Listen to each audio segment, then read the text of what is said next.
성도 여러분 안녕하십니까? 2025년 5월 6일 화요 새벽 말씀 함께 나누겠습니다. 함께 나누실 하나님 말씀은 시편 119편 81절에서 96절까지입니다. 오늘 본문은 핍박과 위협을 받아 피곤하고 지쳐있는 위기의 성도를 새롭게 해주시는 말씀입니다. 성도의 삶에는 크든 작든 위기의 상황이 있습니다. 스스로 자초한 위기도 있고 다른 사람의 모함과 공격으로 어려움에 봉착할 때도 있습니다.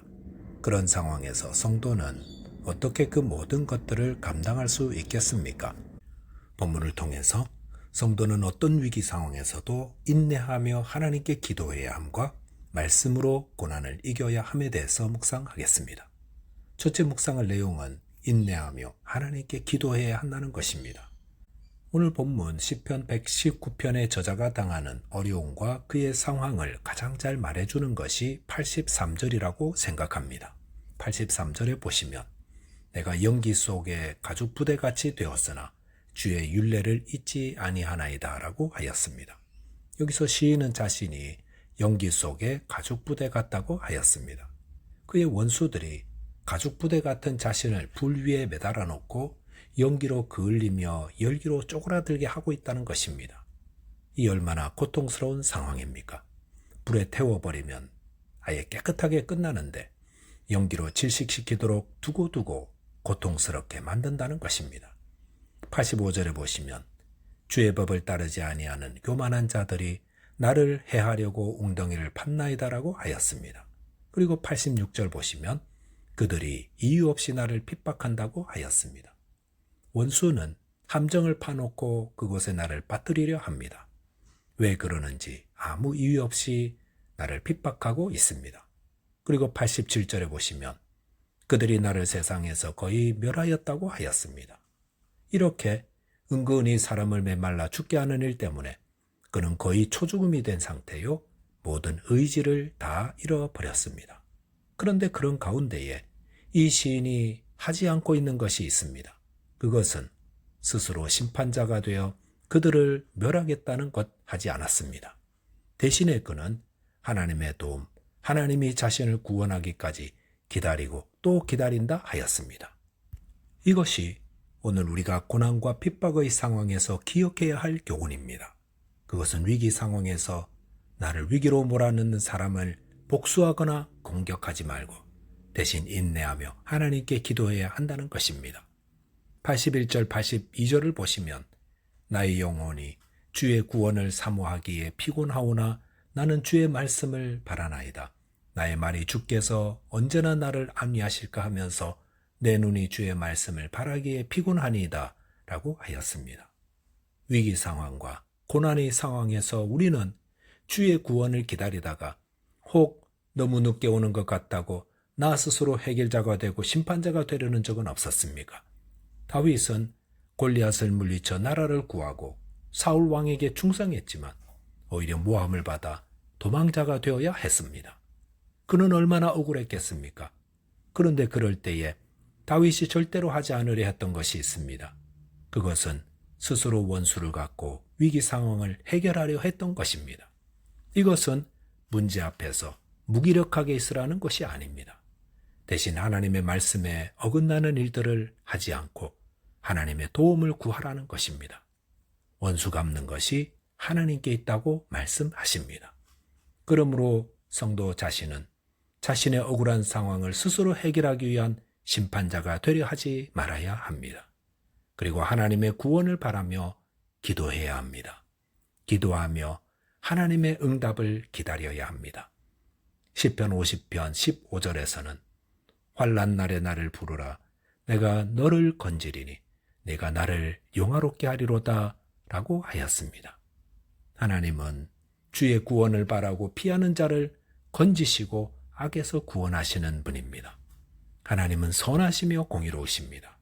그러므로 위기의 때, 고난의 때에 하나님만을 의지하고 기도하심으로 모든 어려움을 이겨나가게 되시기 바라겠습니다. 둘째로 묵상할 내용은 하나님 말씀으로 고난을 이겨나간다는 것입니다. 88절까지 본문의 저자는 위기를 경험하고 있었습니다. 그 위기는 더 이상 버틸 힘이 없어 자포자기 하고 싶은 그런 상황이었습니다. 그런데 89절 보면 그는 갑자기 하나님을 찬양하고 있습니다. 그런데 시편 저자가 왜 이처럼 하나님을 찬양하고 있겠습니까? 그것은 위기 가운데 하나님이 그를 구원해 주셨기 때문이 아닙니다.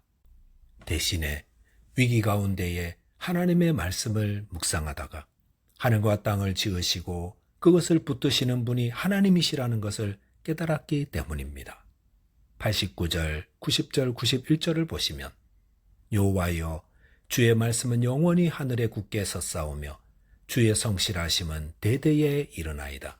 주께서 땅을 세우셨으므로 땅이 항상 있사오니 천지가 주의 규례들대로 오늘까지 있음은 만물이 주의 종이 된 까닭이니이다 라고 하였습니다. 시인은 하늘과 땅을 창조하신 하나님이 지금도 말씀으로 그 가운데 역사하고 계심을 깨닫고 찬양하게 됩니다. 우리는 위기 가운데에 나의 상황이 급해서 하나님을 찬양할 여유가 없다고 생각할지 모릅니다. 하지만 본문 92절 보시면 오히려 위기 상황에서 더욱 하나님의 말씀을 묵상하고 그리고 하나님을 찬양해야 함을 깨닫게 됩니다. 본문 92절 보시면 주의 법이 나의 즐거움이 되지 아니하였다면 내가 내 고난 중에 멸망하였으리이다 라고 하였습니다. 이 말씀에서 시인이 그의 고난 중에서 멸망하지 않고 살아날 수 있었던 것은 무엇 때문이라 하였습니까? 주의 법이 나의 즐거움이 되었기 때문이라 하였습니다.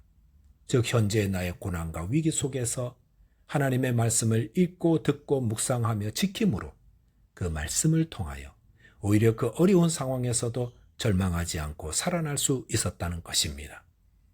위기의 상황에서 하나님의 말씀을 열고 읽고 묵상하며 배우면 그 안에서 하나님의 말씀을 들을 수 있습니다. 하나님의 말씀을 들을 때에 우리는 얼마나 무엇이 우리의 삶에 중요한 것인지를 배우게 됩니다. 우리의 삶을 다스리고 역사하는 것은 나의 이 어려운 위기의 상황이 아니라 하나님의 말씀이라는 것을 배우게 됩니다. 결국 하늘과 땅을 다스리시고 역사하는 것은 하나님의 말씀이지 내가 직면한 위기의 상황이 아니라는 것입니다. 모든 것은 하나님의 뜻과 말씀대로 되는 것이지 내가 두려워하는 그 고난의 상황대로 되는 것이 아닙니다. 지금도 주님은 하늘과 땅을 큰 권세로 다스리고 계십니다. 우리가 이 깨달음을 어떻게 얻을 수 있습니까? 성경 말씀을 통해 얻습니다. 바알 선지자 450명을 대적하여 큰 승리를 거두었던 엘리야는 승리 후 곧 이세벨에게 쫓기는 신세가 되자 로뎀나무 아래에서 죽기를 구할 정도로 힘든 위기 상황에 직면하게 되었습니다. 그럴 때 그를 회복시킨 것이 무엇입니까? 그것은 하나님의 말씀이었습니다. 하나님은 낙심하여 누워있던 그에게 먹을 것을 보내주셨습니다. 그런데 먹고 기운을 차리긴 했지만 엘리야의 마음속에 있는 두려움과 무거운 짐을 내려놓지는 못했습니다. 하지만 그가 하나님의 산에 인도되어 거기서 하나님의 말씀을 들었을 때에 그는 새롭게 격려받고 일어나 다음 사역을 담대하게 감당할 수 있었습니다. 모세 또한 이스라엘 백성들을 이끌고 광야를 지날 때에 백성들 때문에 얼마나 속상하고 절망했는지 모릅니다. 억지를 부리고 이것저것 말도 안 되는 것을 요구하고 또 채워주면 불평하고 거기다 과도한 업무로 포기하고 싶은 때가 참으로 많았습니다. 그럴 때에 하나님의 말씀을 듣고 이를 통해 다시 자신의 자리에 서서 맡은 사명을 성실히 감당할 수 있었습니다. 우리의 삶 가운데 직면하는 여러 위기의 상황에서 어떻게 그 어려움들을 이겨나가겠습니까? 그런 가운데서 나를 살리는 것이 무엇이겠습니까? 그것은 하나님의 말씀입니다. 물론 지치고 힘들 때 잘 먹는 것도 중요하고 좀 쉬는 것도 필요합니다. 하지만 우리를 새롭게 하며 위로하고 격려하는 것은 하나님의 말씀을 듣고 위로받는 것입니다. 수많은 주의 종들이 절망하다가 하나님의 음성을 듣고 위로를 받으며 그것으로 기쁨을 삼아 새 힘을 얻었습니다. 저와 여러분에게 삶의 위기가 다가올 때에 하나님의 말씀을 열어 그 말씀으로 즐거움을 삼음으로 모든 것을 능히 감당하며 이겨나가게 되시기를 바라겠습니다. 기도하겠습니다. 하나님 아버지, 저희 삶에 다가오는 많은 고난과 어려움과 비로 속에서 하나님을 바라보며 인내하며 기도하게 하시고 또 주님의 말씀을 듣고 위로받고 새 힘을 얻게 하여 주옵소서. 예수 그리스도의 이름으로 기도하옵나이다. 아멘. 오늘도 믿음 안에서 승리하는 하루 되시기 바라겠습니다. 감사합니다.